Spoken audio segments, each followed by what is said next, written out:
I think he would have been a lot more important if he had been in the country. But since he spent the entire presidency abroad, that they could not consult on a regular basis. They did exchange a good many letters, and they were very frank letters, which kind of gives you an idea of what kind of advisor and the kind of person he would have been in the circle if he had been in the country.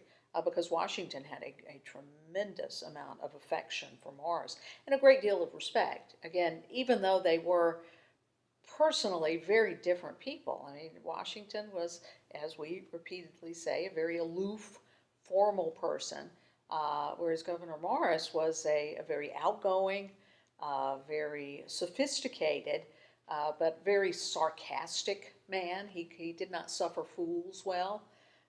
And so that they were very different in many ways. Though physically, people said that they actually resembled each other quite a bit, that they were about the same size. In fact, Houdon used Morris as his body model for the famous statue once he was back in France, because they were of a similar size.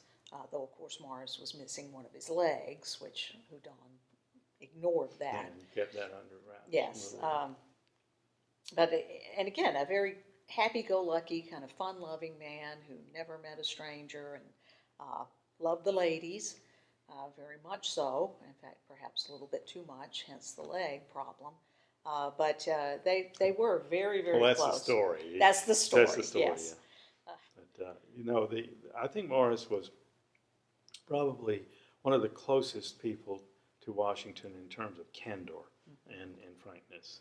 That he was able to say things to him that even his even close friends such as Robert Morris, who's no relation, had to tread somewhat lightly around Washington. And Morris didn't. Although the story about the slap on the back is apparently apocryphal. That never happened. There's no documentation. It seems to have been an invention of the mid-19th century.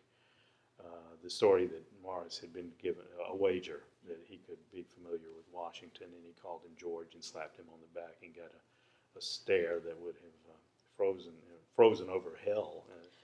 That did not happen, and I can see where it wouldn't. I don't think Morris would have crossed that line.